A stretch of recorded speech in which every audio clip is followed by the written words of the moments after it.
Hi friends, welcome back to my channel. నేను తప్పు చేశానమ్మా, నన్ను క్షమించు. లేదురా, నువ్వేదైనా చెప్పాలనుకుంటే అది బావకి చెప్పరా.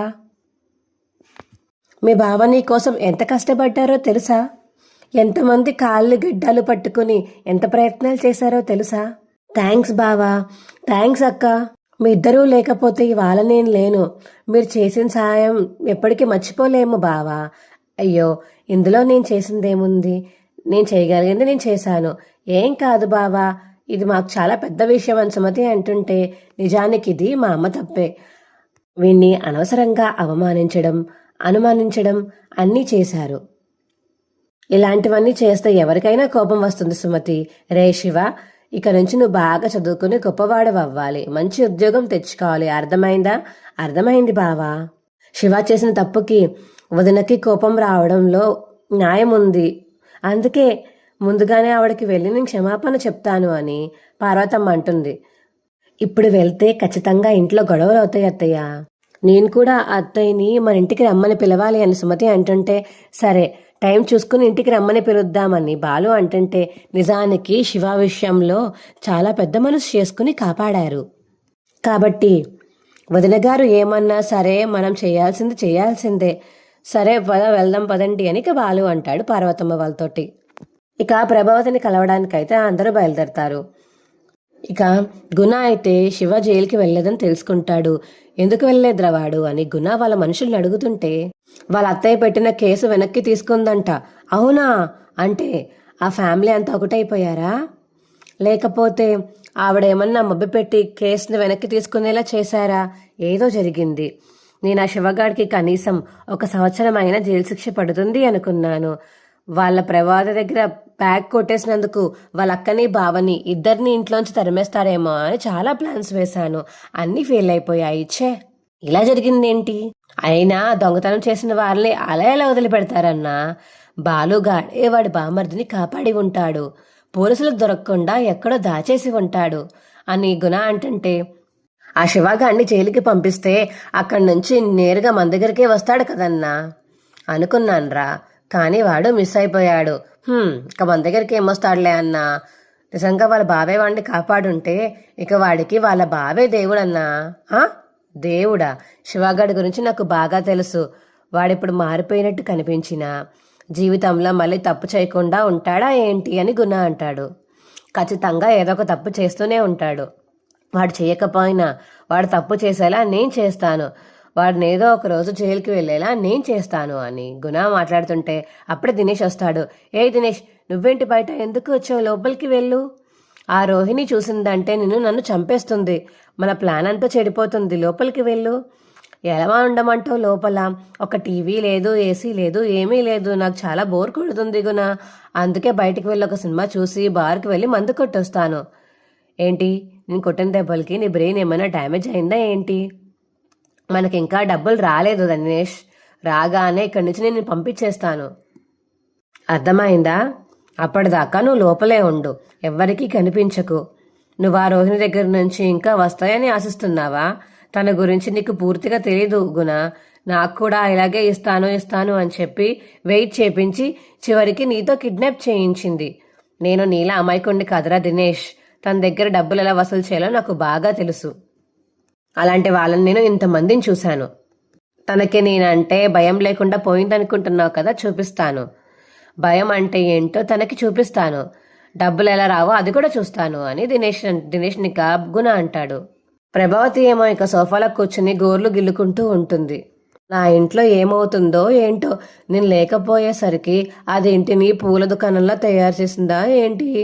అబ్బా, అన్నదమ్ముల 3 తన్నుకు చేస్తున్నారో ఏమో. తోడుకోడల 3 ఒకళ్ళ మీద ఒకళ్ళు చాడీలు చెప్పుకొని గొడవలు పడుతున్నారో ఏంటో. నేను లేకపోతే ఇన్ని అనర్థాలు జరుగుతాయని తెలిసినా ఆయన దిగి రావట్లేదు. అనేక ప్రభావతి తనలో తాను మాట్లాడుకుంటూ ఉంటుంది. అప్పుడే కామాక్షి వస్తుంది. కాలమలు కొడితే ఇలా తీవే వదినా అని చెప్పేసి వెళ్ళి కామాక్షి అయితే వెళ్ళి తలుపు తీస్తుంది. రండి అని కామాక్షి ఇక బాలు వాళ్ళని లోపలికి రమ్మంటుంది. వాళ్ళు వచ్చారమ్మా. కనబడింది నాకు అని ప్రభావతి అంటుంది. వదిన గారు, మా పిలుస్తున్నారే. వినబడింది అని ప్రభావతి అంటుంది. నా కొడుకు వల్ల తప్పే జరిగిందండి. అందుకు మమ్మల్ని పెద్ద మనసుతో క్షమించండి. వాళ్ళు మాట్లాడుతున్నారమ్మా. నాకు మాట్లాడడం లేదు అని ప్రభావతి అంటుంది బాలుతోటి. నేను నీ కొడుగ్గా రాలేదు, వాళ్ళింటి అల్లుడుగా వచ్చాను. నేను వాళ్ళింటి అల్లుడితో కూడా మాట్లాడను. ఆ ఇంటితో బలితో నల్లితో పిల్లితో దేంతోనూ నేను మాట్లాడను అని ప్రభావతి అంటుంది. ఈ జంతువుల భాష నువ్వెప్పుడు నేర్చుకున్నావు భాషావతి? రేయ్, నువ్వెప్పుడు వాళ్ళ తరపునే కదా మాట్లాడేది. నా కొడుగ్గా ఎప్పుడు నిలబడ్డావురా? మా అమ్మగా నువ్వెప్పుడు కనబడ్డావని బాలు అంటాడు. నువ్వు నీ పెళ్ళాం కలిసి ఈ వయసులో నా కాపురాన్ని కూల్చేశారు కదరా, సంతోషంగా పండగ చేసుకోండి. అదో ఖర్చు దండగ నాకు. ఎవడు జేబు నుంచి రూపాయి తీయడు, పండగ లేదు పబ్బము లేదు అని బాలు అంటుంటే, ఓహో, తలా కాస్త చందాలు వేసుకుని మరీ పండగ చేసుకుంటున్నారనమాట. అబ్బా మీరు ఆగండి, ఊరికే ఉడికిస్తారెందుకు? అత్తయ్య, ఏంటి? శివ తప్పు చేశాడని ఒప్పుకొని అందరూ కలిసి మీకు క్షమాపణ చెప్దామని వచ్చాం అత్తయ్య. మమ్మల్ని క్షమించండి అత్తయ్య. వదినా, శివ చేసిన తప్పు నిజంగానే క్షమించరానిది. వాడి మీద కేసు లేకుండా చేసి వాడి భవిష్యత్తు పాడవకుండా కాపాడారు. అలాగే మమ్మల్ని మీరు క్షమించాలండి. నన్ను క్షమించండి అనిక శివ అయితే అడుగుతాడు ప్రభావతిని. మీరు గనక కేసు వాపస్ తీసుకోకపోతే నా చదువు పాడయ్యేది. మీరు నాకు నిజంగా చాలా హెల్ప్ చేశారండి. ఇంకెప్పుడు నేను తప్పు చేయను అని శివ అంటాడు. ఇక ప్రభావతి మాత్రం శివాని చూసి తను కత్తి పట్టుకుని పరిగెత్తిన సీన్ మాత్రమే గుర్తుపెట్టుకుని అలా చూస్తూ ఉండిపోతుంది ప్రభావతి అయితే. ఆ ఏదో అయ్యింది. నీ చదువు పాడవకూడదని బాగా ఆలోచించి వాపస్ తీసుకున్నాను. ఇక నేను చైనా బుద్ధిగా ఉండు. థ్యాంక్స్ అత్తయ్య. అమ్మయ్య, మా అమ్మ మిమ్మల్ని క్షమించేసింది, అందరికీ సంతోషమే కదా అని బాలు అడుగుతాడు. చిన్నగంప, అందరిని ఇంటికి తీసుకువెళ్ళు. మాకింత మంచి జరగడానికి కారణం నువ్వే బావా. మొదలు వాడేం చేశాడు? నేను పెద్ద మనసు చేసుకుని క్షమించాను అని ప్రభావతి అంటుంది.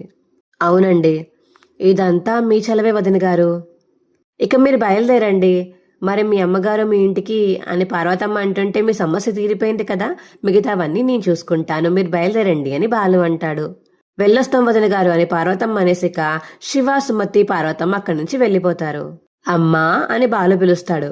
అబ్బా, ఎన్నాళ్ళకి నోరారా అమ్మా అని పిలిచావురా? ఇదే ఆఖరిసారి అవుతుందని నీకు ఇంకా తెలీదమ్మా.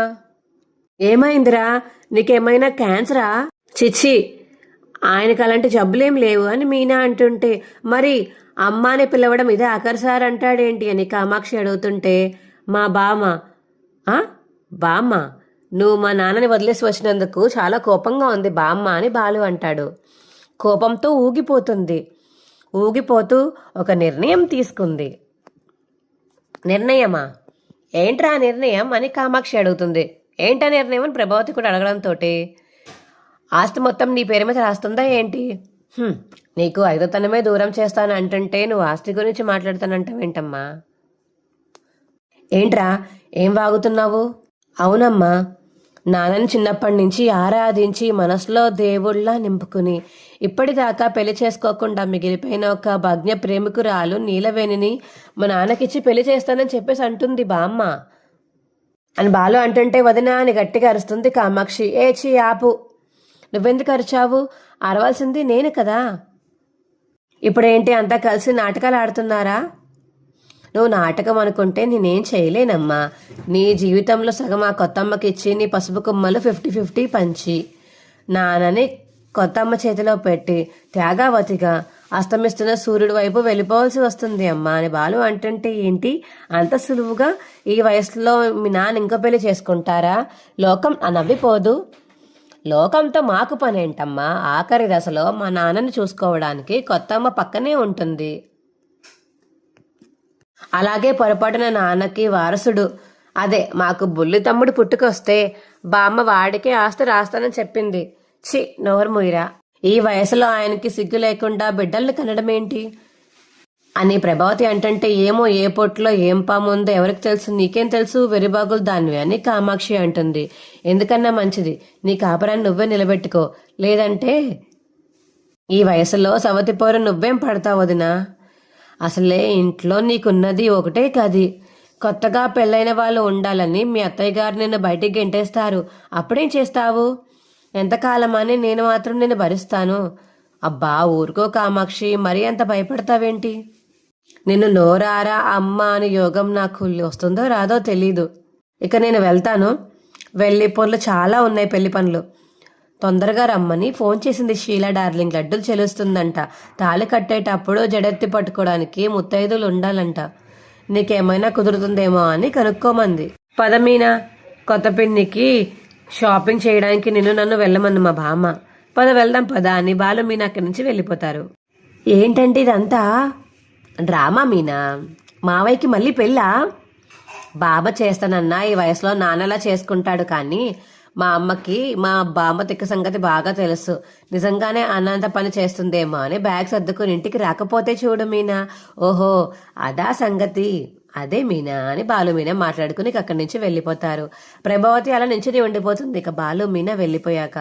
అది చూసిన కామాక్షి అయితే, వీడేమైనా నన్ను బెదిరిస్తున్నాడా ఏంటి? అత్తయ్య అన్నంత పని చేస్తుందా ఏమో. మీ అత్తయ్య సంగతి నాకన్నా నీకే ఎక్కువ తెలుసు కదా ప్రభావతి. ఒకవేళ అదే నిజమైతే నీ బ్రతుకు తలుచుకుంటేనే ఒళ్ళంతా జలధరిస్తుంది వదినా. అంటే ఏంటి కామాక్షి? అంటే ఏమీ లేదు.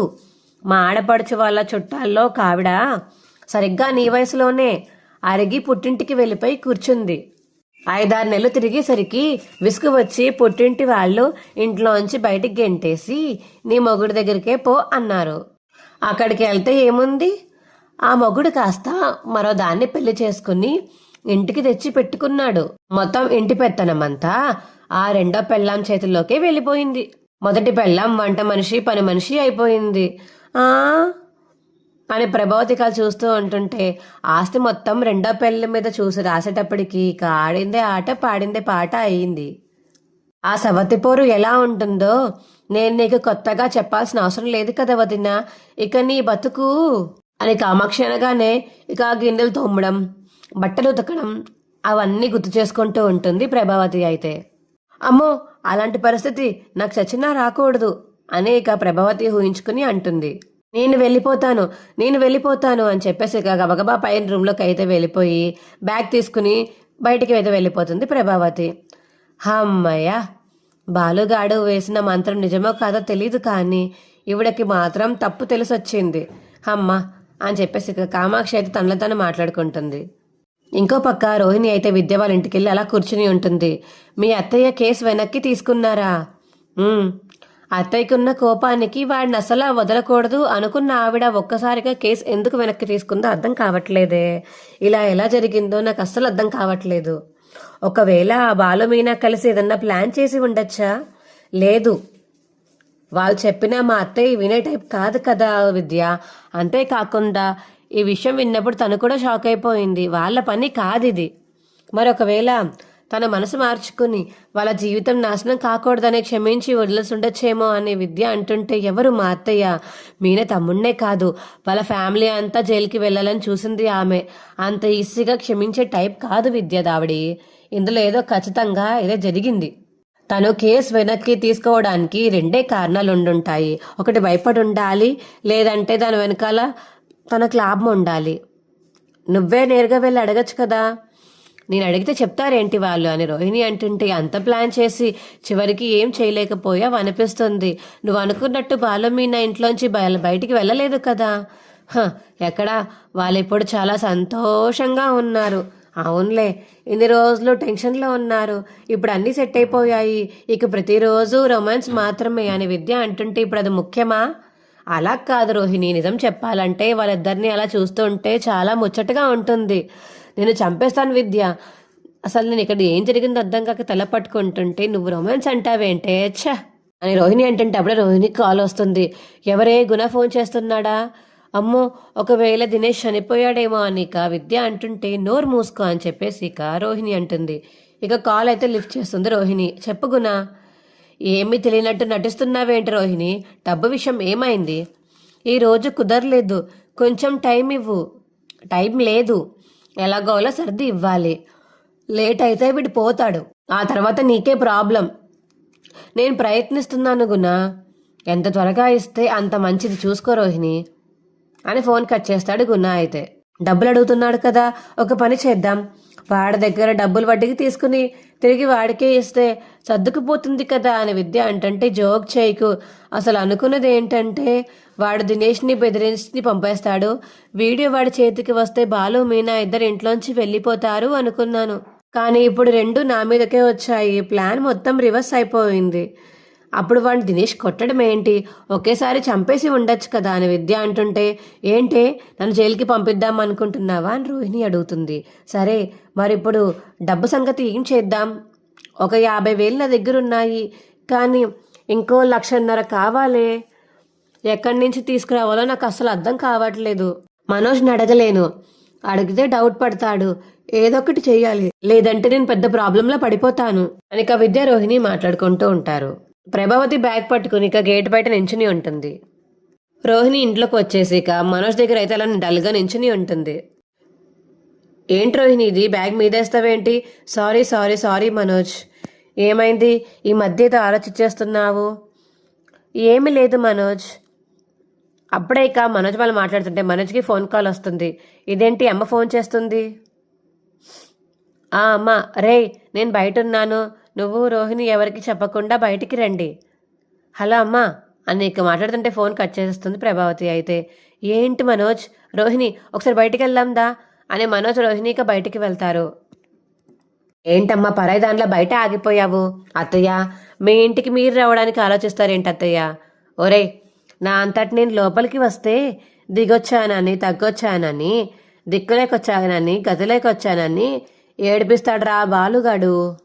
మీరే నన్ను కామాక్షి ఇంటి నుంచి బలవంతంగా లాక్కు తీసుకువచ్చినట్టు ఉండాలి, అలా లాక్కేలండ్రా అని ప్రభావతి అంటుంటే, నువ్వు లేకపోతే ఇల్లంతా బోసిపోయిందమ్మా, మంచి పని చేశావు. అవునత్తయ్య, మీరుంటే మాకు చాలా ధైర్యంగా బలంగా అనిపిస్తుంది. రండత్తయ్య, లోపల అన్ని జీవాలున్నాయి, ఒక్కరన్నా ఇలా అనుకున్నారా? నువ్వు ముందు రా అమ్మా, అయినా నీ ఇంటికి నిన్నెవరు పిలవాలి? రా అమ్మా నీకు బ్యాగ్ లాక్కుని రోహిణి తీసుకువెళ్తుంటే ఇంకా యాక్టింగ్ స్టార్ట్ చేస్తుంది. నేను రాను రా అని ప్రభావతి. అయితే ఆ మాటలు విన్న బాలు అయితే, శబ్దావతి రీఎంట్రీ ఇచ్చింది, మమ్మీ రిటర్న్ సినిమా చూసావా నువ్వు మీనా, ఇక ముందు చూస్తావు అని చెప్పేసి బాలు మీనా తాని నాన్న నాన్న అని గట్టిగా పిలుస్తూ ఉంటాడు. బాలు అయితే అందరూ త్వరగా రండి, మన ఇంటికి మళ్ళీ తుఫాన్ వచ్చింది అని బాలు అంటుంటే అప్పుడు సత్యం కిందకి వస్తాడు. రా అమ్మా రా అని చెప్పేసి లోపలికి లాక్కుంటూ తీసుకొస్తాడు. మనోజ్ అయితే ఆగు, అక్కడే ఆగు అని బాలు అంటాడు. అలిగిపోయిన అలకావతి దిగ వచ్చి దిన్నతి నిలబడి, నాన్న రమ్మంటావా పొమ్మంటావా అని బాలు సత్యాన్ని అడుగుతాడు. కర్ర పట్టుకున్న వయసులో సూట్ కేస్ బ్యాగ్ పట్టుకుని వెళ్ళిపోయిందే, ఈమెని క్షమిస్తావా శిక్షిస్తావా? నువ్వు తొందరపడి వచ్చేసానా ఏంటి? కోడళ్ళ ముందు పరువు పోతుంది అని మనసులో అనుకుంటుంది ప్రభావతి. అరే అమ్మ తనని తాను రాలేదు, మేమే వెళ్ళి బలవంతంగా తీసుకుని వచ్చాము. అవునవును, ఎంత రారన్నా బలవంతంగా లాక్కుని వచ్చాము అని రోహిణి అంటుంటే, అవునా లాక్కొచ్చారా, లాక్కురమ్మని చెప్పిందా అని బాలు అడుగుతాడు. రే నేనేమి వస్తాను అని అనలేదు, వీళ్ళే దిగులు పెట్టుకున్నారని వచ్చాను. వాళ్ళెక్కడ దిగులు పెట్టుకున్నారు, 3 పూట్ల తింటూనే ఉన్నారు కదా అని రవి శృతి అంటారు. నేనే కదా వండి వారుస్తున్నాను అని మీనా అంటుంది. ఇక్కడ ఎవరు దిగులు పెట్టుకోలేదులే, కానీ వెళ్తే వెళ్ళు అని బాలు అంటుంటే, ఏరా నీ కడుపులో ఇంతుందా? నేను లేకపోతే ప్రతిరోజు పండగలాగా అనిపిస్తుందా నీకు? ఏం చేయమంటావమ్మా, నువ్వు లేక ఈ ఇల్లు నిశ్శబ్దంగా మారిపోయింది. గంగురు గంగురు నీ గొంతు వినపడక ఇల్లు తప్పేసులు చేసే మునీశ్వరుడిలో మౌనంగా ఉండిపోయింది. నీ విజిల్ కూడా మూగిపోయి ఎక్కడో హ్యాంగర్కి వేలాడుతూ ఉంది. మనిద్దరం పోటీలు పడి మరి కుర్చీ బరువైన మనిషి కోసం బలహీనంగా మారిపోయి ఎదురు చూస్తుంది. తిట్టడానికి ఎవరూ లేక నేను మీనా అల్లాడిపోతున్నాం కదమ్మా. నువ్వు లేక నాన్నకి బీపీ షుగర్ గుండెదడ అన్నీ నార్మల్ అయిపోయి ప్రశాంతంగా నిద్రపోతున్నాడు అసలు అని బాలు అంటుంటే, రే నేను లేనందుకు సంతోషపడుతున్నావా, వచ్చిందని దుఃఖిస్తున్నావా? ఏదొక్కటి క్లారిటీగా చెప్పి ఆడరా. ఎవరు ఏదనుకుంటే అదే అమ్మా, నేనేమన్నానో ఇక్కడున్న అందరి వాళ్ళు తెలిసిపోయి ఉంటుంది. నీలవేణి పిన్నొస్తే హారతి ఇవ్వాల్సిన మీనా ఇప్పుడు నీకే ఇవ్వాలని ఎదురు చూస్తుంది అని బాలు అంటుంటే, ఏంట్రా నువ్వు అనేది? చెప్తానమ్మా చెప్తాను. అలాగే వెళ్ళిన అత్తగారు అలకమ్మ అని మన ఇంటికి దిగొచ్చారు, తగ్గొచ్చింది కదా అని అలసుగా చూడకుండా హారతిచ్చి లోపలికి పిలవండి. మీ నాన్న లోపలికి రమ్మనకుండా ఎలా రాన్రా అని ప్రభావతి అంటుంది. నాన్న నీ మనసు వెన్ననుకుంటా, ఇలా బండరాయిలా మారిపోయింది ఏంటి నాన్న? నీ భార్యావతి ఇంటికి వచ్చింది, లోపలికి రావే అని నోరారా పిలిస్తే ఆవిడ మనసారా ఆనందిస్తూ వస్తే మేమంతా కల్లారా చూసి సంతోషిస్తే అమ్మా అని చౌలారా పిలిస్తే అని బాలు అంటుంటే రే ఆపుతారా? ఎవరు వెళ్ళిపోమన్నారని ఇప్పుడు రావద్దు అనడానికి? ఎవరింట్లో వాళ్ళుంటేనే ఇంటికి గౌరవం ఉంటుంది. అది తెలుసుకుంది వచ్చింది కదా. నేనేమీ చిన్నపిల్లని కాదు, నాకు అన్నీ తెలుసు అని ప్రభావతి అంటుంది. రమ్మంటారో వద్దంటారో అని చెప్పమని చాలు అని ఇక బాలు అంటుంటే వద్దంటే ఎక్కడికి పోతావమ్మా? నా కాళ్ళ మీద నేను నిలబడి నలుగురికి నాట్యం నేర్పిస్తూ బతుకుతాను అని ప్రభావతి అంటుంటే ఓహో చింత చచ్చినా పులుపు చావలేదన్నమాట, అంటే ఇదేనేమో అనిక సత్యం అంటాడు. గుమ్మంలోకి వచ్చిన భార్యని పొమ్మనంత దుర్గాడినని నా కోడళ్ళు అనుకోవాలా ఏంటి? రమ్మను అని సత్యం అంటాడు. ఇక మీనా అయితే లోపలికి వెళ్ళి హారతి పళ్ళం సిద్ధం చేసుకుని వస్తుంది. ఇంకా ముగ్గురు కోడలు హారతి తీస్తుంటే బాలు అయితే ఇంటి దిష్టి, పక్కింటి దిష్టి, పొరుగింటి దిష్టి, ఎవరికి నీ దిష్టి తగలకుండా ఎవరి దృష్టి నీకు తగలకుండా 10 కాలాల పాటు ఆ గొంతు వీధి చివరి దాకా వినిపిస్తూనే ఉండాలి అని బాలు అంటాడు. నాన్న ఎక్కడికి వెళ్ళిపోతున్నావు? ఇదిగో అని అమ్మ చేయి నాన్న నిద్ర చేయి కలుపుతాడు. మా నాన్నని నీ చేతుల్లో పెడుతున్నాను, పాల ముంచినా నీటి ముంచినా నీదే భారం అని బాలు అంటాడు. మా నానమ్మ మా నాన్నని చాలా గారంగా పెంచింది. అరవకుండా గొడవ పడకుండా ప్రశాంతంగా ఉండేలా చూసుకో తల్లి. వేళకి మందులేస్తూ సమయానికి తిండి పెడుతూ సేవలు చేసుకుంటూ శేషీశ్వరంగా గడుపు. ఒక పసిపిల్లాళ్ళ లాంటి వాడిని మా నాన్నని పులినోటికి లేడి పిల్లలా అందిస్తున్నాము. ఎవరు చూసుకుంటావో ఎలా చూసుకుంటావో ఏంటో పాపం మా బిడ్డ అని బాలు ఇక బాధపడుతుంటే రే నిన్ను అనిక బాలునైతే కింద పడేసి కొడుతుంది ప్రభావతి. అయ్యో అత్తయ్య కొట్టకండి అని మీనా అంటుంది. ఏంట్రా ఇది? అబ్బా నేను లేకుండా ఆయన ఉండలేరు అని వచ్చాను. కాదు ప్రశాంతంగా ఉన్నారని కులుతో వచ్చావు. రే మాడు పగులుద్ది. మరి నేనొచ్చి పిలిస్తే రాలేదే అని సత్యం అంటుంటే పెద్ద మనసుతో ఆలోచించాను, మీరు చెప్పిందే నిజం అనిపించింది. పైన మీనా కుటుంబం వచ్చి చోతులు జోడించి ఏడ్చారు. వాళ్ళు క్షమాపణ అడగడానికి ముందే నువ్వు కేసు వాపస్ తీసుకున్నావు కదంటమ్మా అని రవి అంటుంటే అవును, వాడు ఎలాంటి వాడైనా చదువుకున్నవాడు, ఆ ఇంటికి రేపు వాడే దిక్కు, వాడు భవిష్యత్తును ఎందుకు పాడు చేయాలని నేనే కేసు వెనక్కి తీసుకున్నాను. కానీ ఒక షరతు, మీనా ఇక్కడ ఉండడానికి నాకేమీ అభ్యంతరం లేదు, కానీ దాని పుట్టింటి తరపు వాళ్ళు ఎవరు ఇక నుంచి మన ఇంటికి రాకూడదు అని ప్రభావతి అంటుంది. ఏం మాట్లాడుతున్నావు ప్రభా? రాగానే మళ్ళీ కండిషన్లు మొదలు పెట్టేశావా? మీరు ఏమైనా అనుకోండి, వాళ్ళ వల్ల ఎన్నో గొడవలు ఎన్నోసార్లు జరిగాయి. వాళ్ళు రావడం వల్ల మళ్ళీ ఏ గొడవ జరగకుండా ఉండాలంటే వాళ్ళు రాకుండా ఉండడమే మంచిది. పుట్టింటి వాళ్ళు కన్న కూతుర్ని చూడడానికి వీలేదని చెప్పడం అవమానుషం అని సత్యం అంటుంటే కావాలంటే గుమ్మం దాకా వచ్చి చూసి వెళ్ళొచ్చు అని ప్రభావతి అంటుంటే గుమ్మం దాకా వచ్చి వెళ్ళడానికి వాళ్ళు ఏమన్నా పోస్ట్ మ్యాన్సా లేకపోతే కొరియర్ సర్వీస్ వాళ్ళ అని బాలు అంటుంటే లేదు అత్తయ్య చెప్పిన మాట నాకు నచ్చింది అని మీనా అంటుంది. ఏంటి మీనా నువ్వు మాట్లాడేది అని బాలు అంటుంటే ఆవిడ సరిగ్గానే చెప్పారండి. నా పుట్టింటి వాళ్ళు ఈ గడప దాటి లోపలికి వచ్చి ఏనాడు ఒక్క పూట కూడా తిండి తినింది లేదు, గుక్కడు మంచినీళ్ళు తాగిందే లేదు. వాళ్ళు వచ్చిన ప్రతిసారి మా అమ్మ, మా చెల్లి, మా తమ్ముడు, నా తోటికోడళ్ళ ముందు చాలా బాధలు పడ్డారు. వాళ్ళు లోపలికి వచ్చి దొంగలు అని అనిపించుకున్నారు. అందుకనే అవమానాలు పావడం కానకన్నా నాకు దూరంగా ఉండడమే వాళ్ళకి మర్యాద.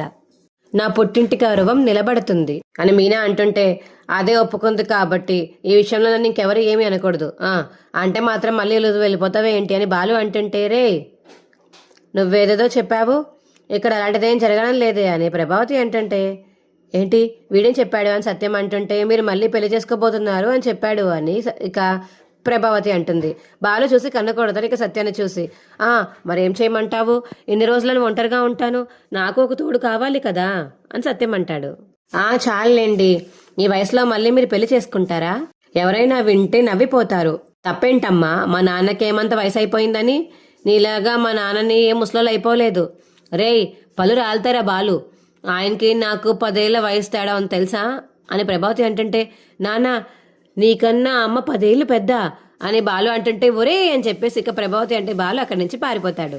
ఇంక ఇంట్లో వాళ్ళందరూ నవ్వుకుంటారు. ఇక రోహిణి రూమ్లోకి వెళ్ళిపోయి ఆలోచిస్తూ ఉంటే అప్పుడే ఇక మనోజ్ అయితే వస్తాడు. అత్తయ్య ఇంత త్వరగా ఇంటికి ఎలా వచ్చేసారు అని రోహిణి అంటుంటే గుమ్మం దాటి వచ్చారు అని మనోజ్ అంటాడు. ఓవర్ యాక్షన్ చేయకు మనోజ్, నేను సీరియస్గా అడుగుతున్నాను. మనం వెళ్ళి అడిగాం రాలేదు, మావయ్య గారు వెళ్ళి అడిగారు అయినా రాలేదు, కానీ ఇప్పుడు మాత్రం వచ్చారు ఎలా? అమ్మ చెప్పింది కదా, నాన్న మాట్లాడిన తర్వాత రావాలనిపించింది వచ్చాను అని. ఛాన్సే లేదు మనోజ్. మావయ్య మాట్లాడి వచ్చిన తర్వాత ఆయన ఫేస్ నేను గమనించాను, చాలా బాధపడ్డారు. ఆ ఫేస్ చూస్తేనే అర్థమవుతుంది అత్తయ్య ఏ రేంజ్లో మాట్లాడారో. ఇప్పుడు వచ్చి మా అమ్మాయి పిలిచారు కాబట్టి వచ్చారు అని అంటున్నారు, కానీ అది మనం నమ్మేయాలా? నిజంగా రావాలనిపించి ఉంటే ఆ రోజే వచ్చేవాళ్ళు కదా, ఈరోజు ఎందుకు వచ్చారు? పోన్లే, ఎలా వస్తాయేంటి, వచ్చారు కదా. అయినా అమ్మ వస్తే నీకేమైనా ప్రాబ్లమా? నాకేం ప్రాబ్లం లేదు మనోజ్. నిజం చెప్పాలంటే అత్తయ్య వచ్చారంటే నాకు చాలా హ్యాపీగా ఉంది. సరే సంతోషం, ఇక నువ్వు దాని గురించి ఏం పట్టించుకోకు అని మనోజ్ అక్కడి నుంచి వెళ్ళిపోతాడు. పట్టించుకోకుండా ఎలా ఉంటానో, కేసు వెనక్కి తీసుకుందంటే ఖచ్చితంగా ఇందులో ఏదో మతలబ్ ఉంది. అత్తయ్యని అడిగితేమో అస్సలు చెప్పరు, కామాక్షి ఆంటీని అడిగితే తెలుసుకుంటేనే నిజం ఏంటో బయటపడుతుంది అని మనసులో అనుకుంటుంది ఇక రోహిణి అయితే. ఇక బాలు అయితే అలా కూర్చుని ఉంటే మీనా అయితే పాలు తీసుకుని బాలుకి తీసుకొచ్చిస్తుంది. తీసుకోండి అని ఇక బాలుకి పాలిస్తుంది. మొత్తానికి మీ తమ్ముడు సమస్య నుంచి బయటపడ్డాడు, అమ్మ కూడా ఇంటికి వచ్చేసింది. ఈ రాత్రైనా కొంచెం ప్రశాంతంగా పడుకోవాలి అని బాలు అంటాడు. అవును, మా అమ్మ పెట్టిన కండిషన్కి నువ్వు ఎందుకు ఒప్పుకున్నావు మీనా? పుట్టింటి వాళ్ళు మెట్టినింటికి రాకుండా ఎలా ఉంటారు? ఒప్పుకోక ఏం చేయమంటారండి?